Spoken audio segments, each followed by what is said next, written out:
What I wished I knew 32 years ago. Why did I have to leave my Leo relationship? This Leo that I was seeing for about a year was absolutely over the top fun. Absolutely. Like, if I went into the details of the story, you would be like, wow.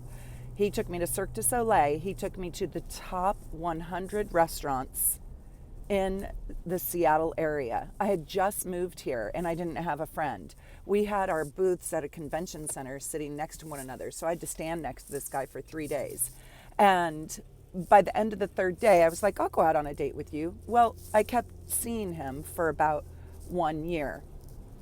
He fixed up really, really old cars. And so every time he picked me up, it was in a 1932 honk honk, car. And he took me to Candy Cane Lane and he took me to Cirque du Soleil. I mean, it was just fancy and fabulous. He taught me how to go snowmobiling, right? I was having the time of my life. Why would I ever have to leave this Leo relationship?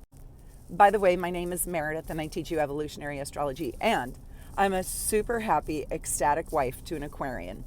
Anyways, in hindsight, the stories are very fun and funny and enlightening looking at them through an astrological lens. I remember when I met this Leo's mother, her name was Rose. He said, Meredith, tell Rose all this horse shit that you do for a living. Red flag. Okay, carry on. The reason why I had to ultimately leave that relationship, it wasn't because it wasn't absolutely fun and hilarious and great times all the time.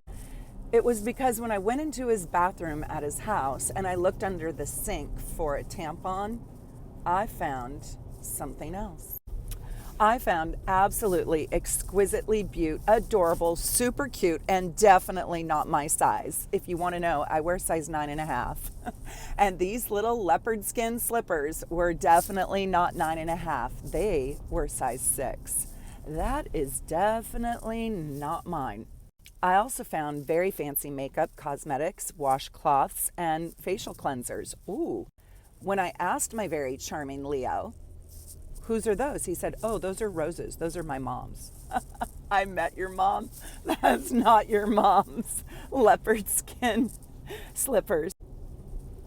In hindsight, it was pretty obvious that he was seeing someone else, but I was absolutely not going to have that. And so I told him if he wanted to date me like that, he couldn't date someone else at the same time. Oh, wow. Big shocker. So I popped his balloon and I actually devastated him. He was quite sad because he really wanted the good life with both of us. Oh, I'm sorry. I had to let the Leo go.